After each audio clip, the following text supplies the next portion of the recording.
Hello everybody, I hope you've had a lovely weekend and have made the use of the really good weather to get out and about and outside spaces and to get some fresh air and exercise. First thing to say this week is that I'm afraid my moth trap was a bit of a failure over the weekend, and having done a bit of research, I think I'm a bit too early to trap moths. I think I got a bit overexcited because we've had lots of nice sunny warm weather, but actually moths don't really come out until May at the earliest. So what I'm going to do is I'm going to leave it another month and then I'll have another go at setting my moth trap.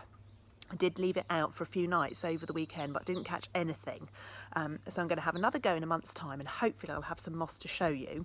But in the meantime, one of our year 3 children managed to get a really lovely butterfly to come onto their butterfly feeder that they've made. So I'm going to show you that now.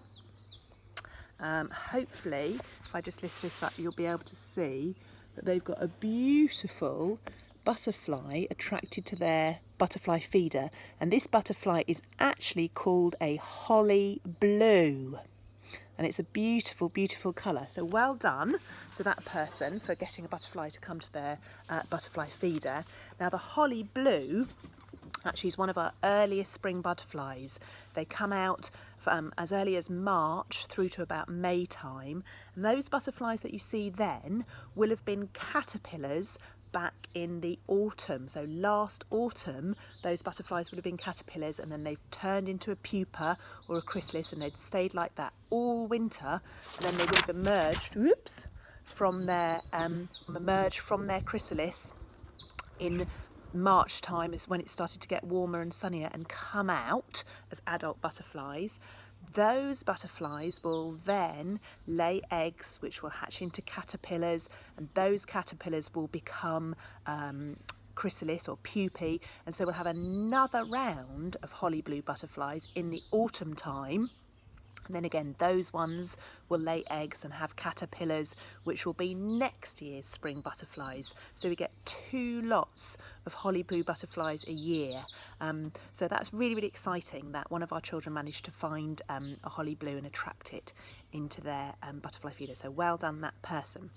So just a little bit more about how to tell the difference between moths and butterflies. I'm just going to go and retrieve my photographs, which are just blown across the garden. I'll be back in a second.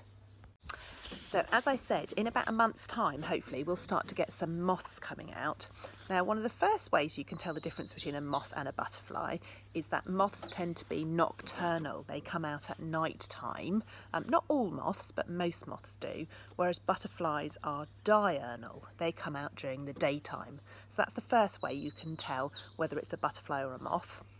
The second way is to look at their wings. Now, most of the time when butterflies land, this is a picture of a butterfly, they land with their wings held vertically. They hold them together up above their body. Not all the time, but most of the time.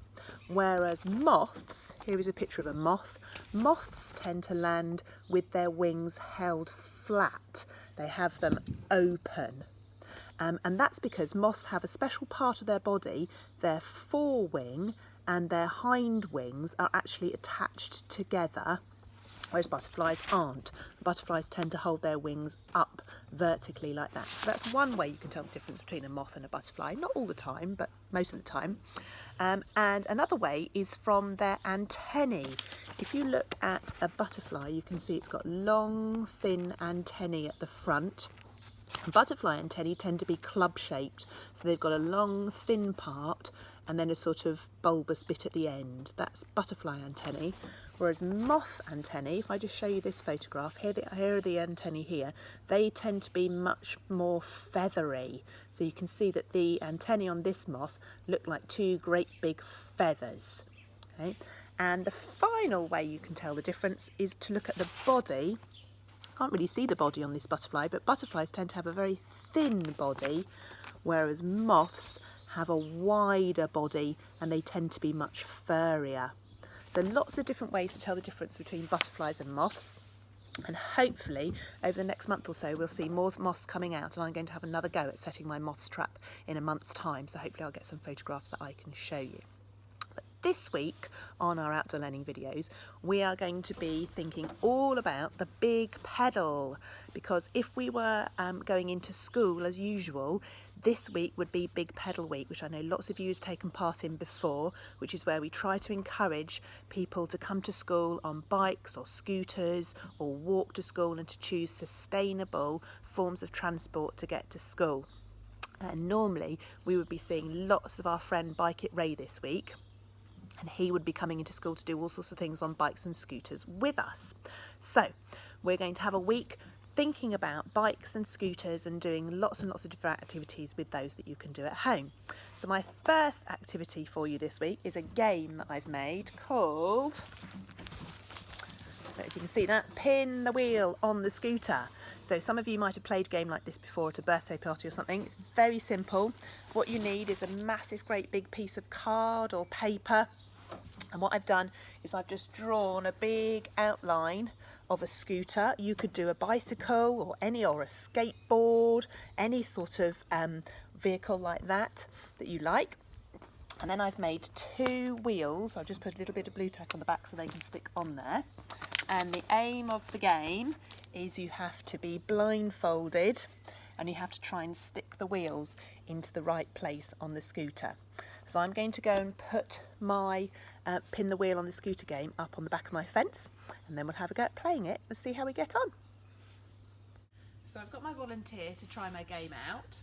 So you need to make sure they're blindfolded, no peeking. Okay, here are the wheels. Right, I'm going to spin you around 3 times. You ready? 1, 2, 3. Okay, right. There you go. Go and pin the wheels on the scooter.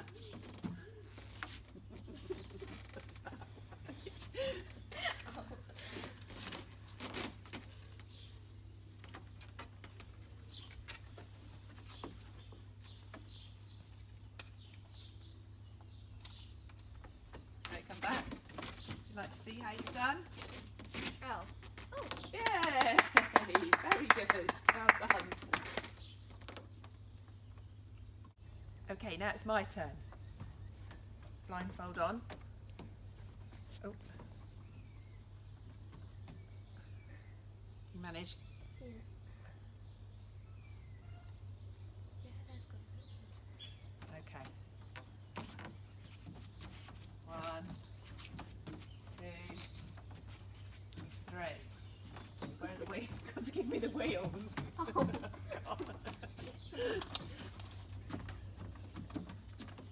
Where's the other one? Oh, right.